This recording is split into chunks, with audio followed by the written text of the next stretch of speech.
If you turn in your workbooks to the Israel Forgot Jehovah section, we'll see very clearly that Israel forgot Jehovah, but Jeremiah certainly did not. Far from it. We look at that, we see this when we look at the challenging assignment he ended up having. It started off, though, as a rather simple assignment at first. If you read the first two verses there mentioned, Jeremiah 13, verses 1 and 2, along with us, it says, "This is what Jehovah told me. Go and buy a linen belt for yourself and put it around your waist, but do not dip it in water. So I bought the belt according to the word of Jehovah and put it around my waist." So his assignment was simple. Go buy a nice linen belt, put it around his waist, make sure that it stayed dry. Can you imagine getting an assignment like that from Jehovah today? Brothers, sisters, I want you to go shopping and buy a nice belt and wear it. Now, before you look for the sign-up list after the meeting, there's more to this assignment. But that was going to be revealed after he had bought and started wearing this belt. If we continue on in the account with verse 3, it says, "And the word of Jehovah came to me a second time. Take the belt that you bought and are wearing and get up. Go to the Euphrates and hide it there in a cleft of the crag. So I went and hid it by the Euphrates, just as Jehovah had commanded me." We look at our workbook under the Jeremiah 13, 1 and 2. There was a reason behind him buying and wearing that belt. It symbolized something. It had some bigger meaning prophetically. And it mentions the belt clinging to the waist symbolized the close relationship that was possible between Jehovah and the nation. Just like that belt girded about him, very close. Now, Jeremiah obeyed God's instructions to hide this linen belt, and as we can see from the map, it was quite a ways away. The Euphrates River was about 300 miles from Jerusalem. No doubt he likely traveled much, if not all of that, by foot back then. They didn't have the advanced ways of transport that we have today. So now imagine that assignment went from, brothers, sisters, I want you to go shopping and buy a belt and wear it and keep it dry, to now take that belt and go 300 miles away. Go walk to Charleston, South Carolina from Orlando.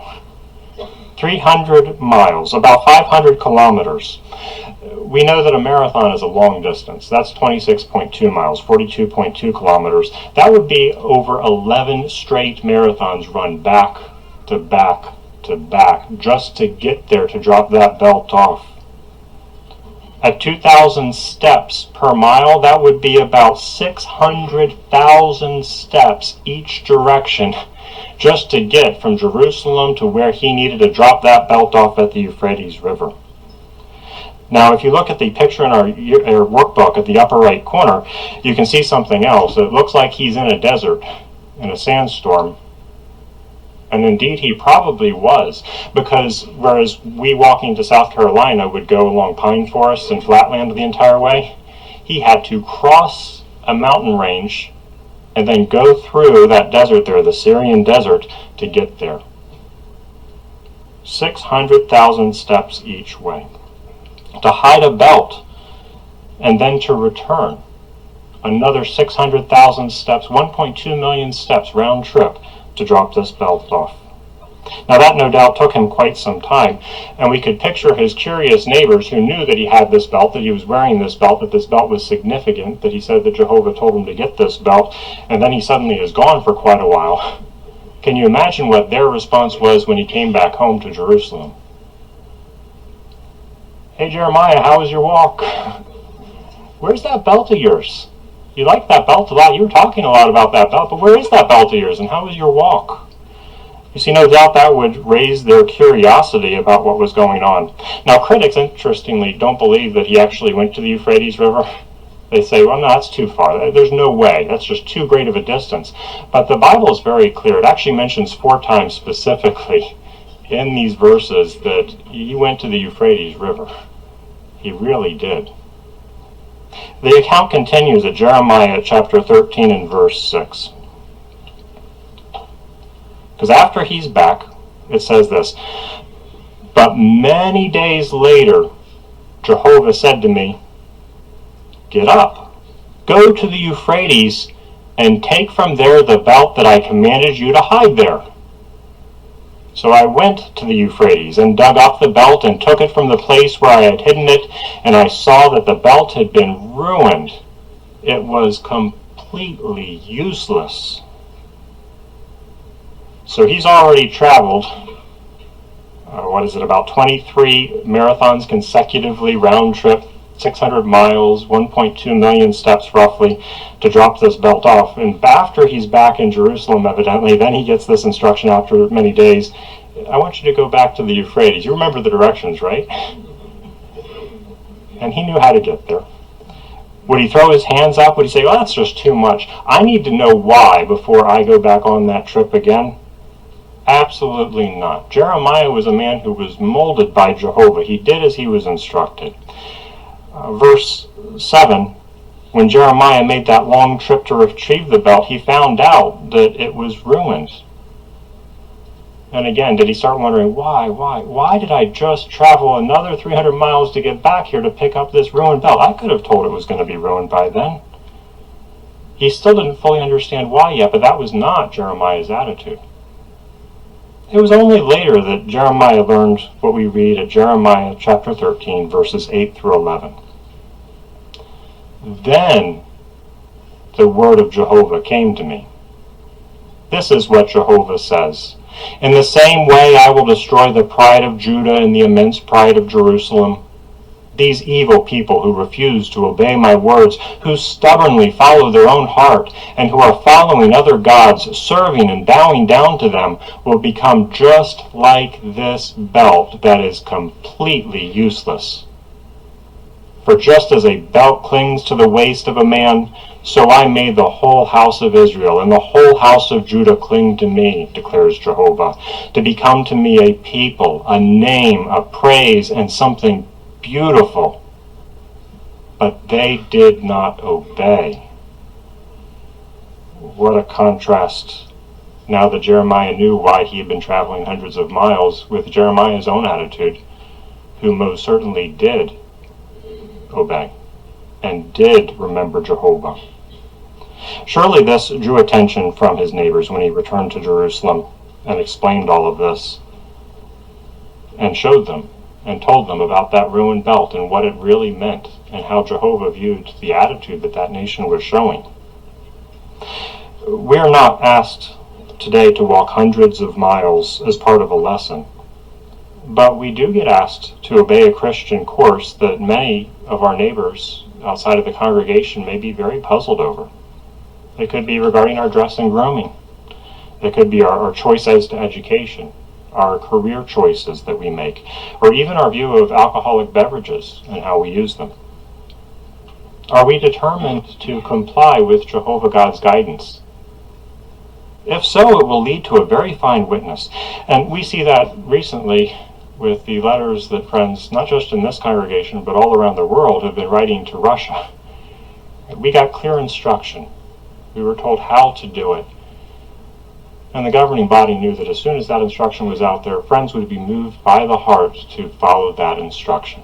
And so we see post offices, not just here, but all around the world, crammed with Jehovah's Witnesses, eager to write these letters to prominent officials to make it known just how unified and how loving Jehovah's people are. To see if there's... Now, we don't know exactly what Jehovah has in the works with us, do we yet? We don't know how this is going to turn out. But we know that Jehovah gave us instructions through his organization, and we took those to heart. We obeyed him. We were like Jeremiah. We didn't ask why. Is that really the best thing to do? We did it. And that gives Jehovah something that he can bless. Friends, we want to make sure that we take steps never, ever, ever to forget our God, Jehovah, like Jeremiah.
Hello everyone, welcome to my place. The video you just saw has two purposes. To get Jehovah's Witnesses to think and don't think at the same time. Thinking part, to obey the leaders, the governing body, to write the letters to Russia. The other part is not to think and try and figure out why, if this is a pure religion, has nothing but goodness in it, why would Russia ban Jehovah's Witnesses when you got these other cults throughout the world, even in his country, their country? Why is they going against the true religion? And why we was told not to question what's going on over there? Because if people start digging into Jehovah's Witnesses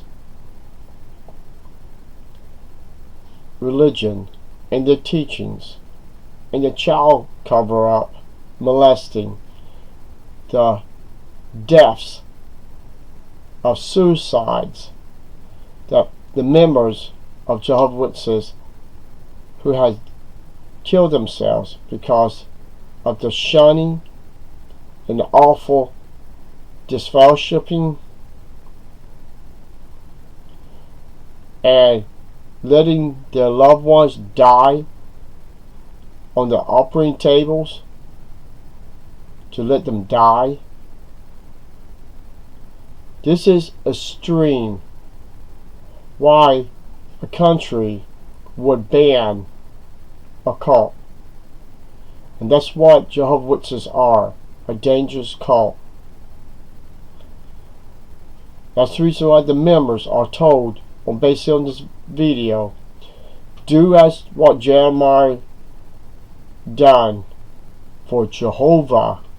Is he didn't question Jehovah, he just went, bought himself a belt, took it that long distance, drop it off, come back,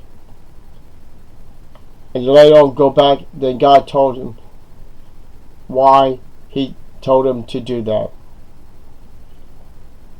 But see, the differences of that illustration, it was talking about how corrupt Israel was and Judah. They turned their backs on the Almighty God. Wait, we can't apply that to Jehovah's Witnesses. What am I talking about? First of all, Israel and them got to know the true God, who he was, and his true name. Jehovah's Witnesses never had that chance. They think they are the replacement of the Jewish people. They think that this name Jehovah was given to Moses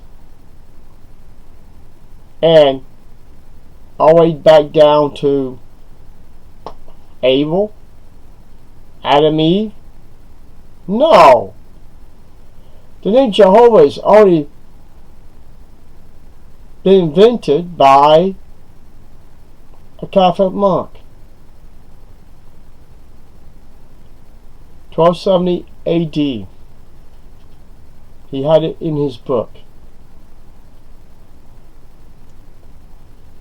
People, when a religion or pretend, Jehovah's Witnesses pretend to have a true religion, it is nothing but a lie. Russia realized how dangerous Jehovah's Witnesses are.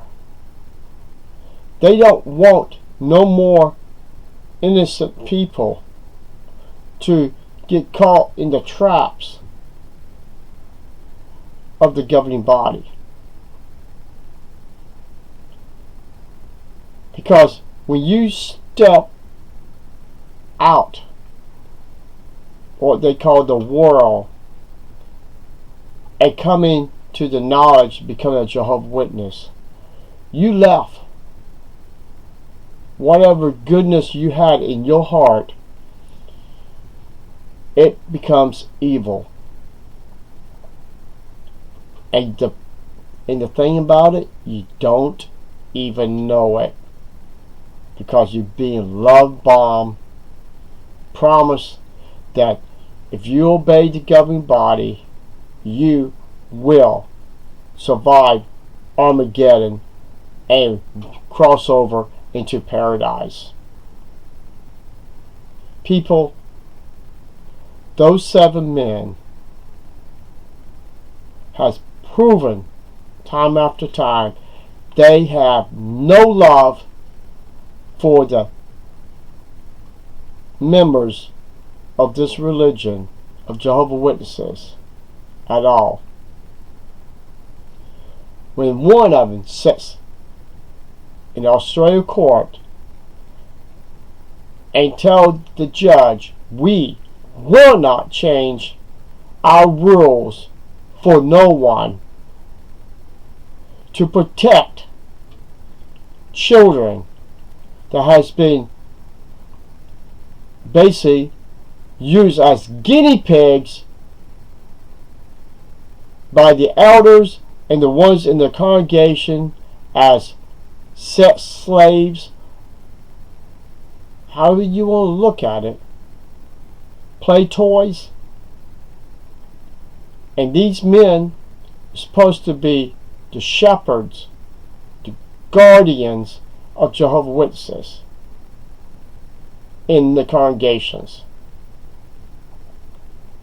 Now, when children are not protected by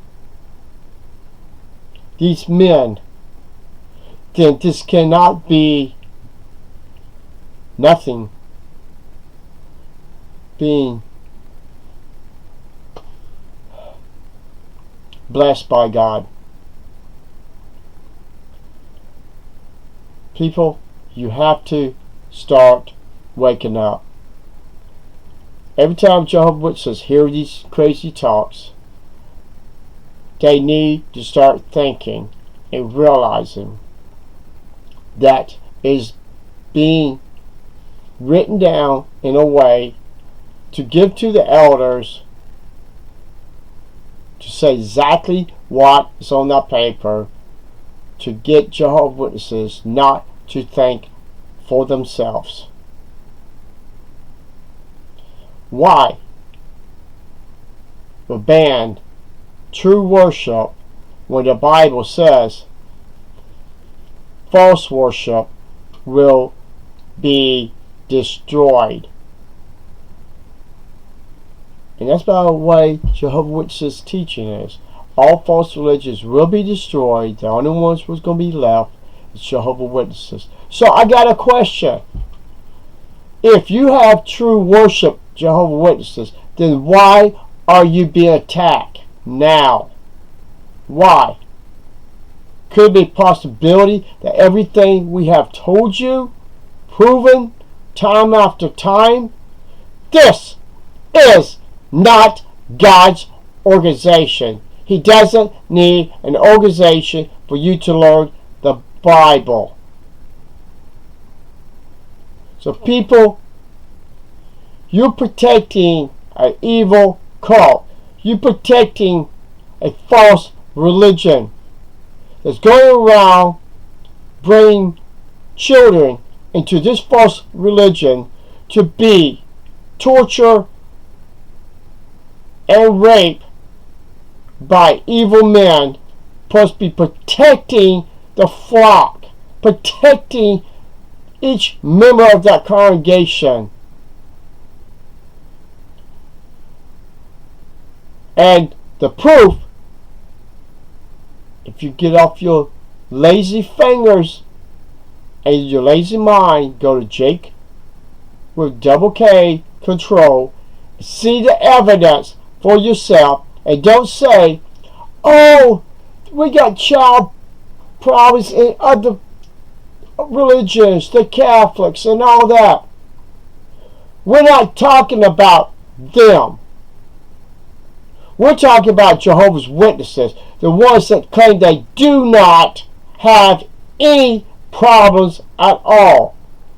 You are with Jehovah's Witnesses, with the evil, or you're against them for hiding pedophiles, child molesting in their religion.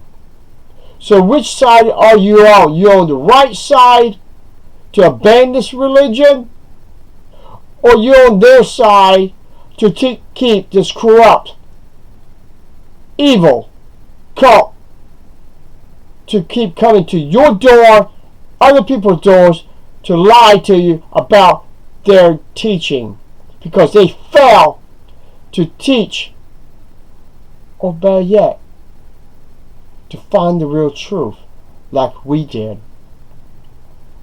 So, it's your choice. Thank you.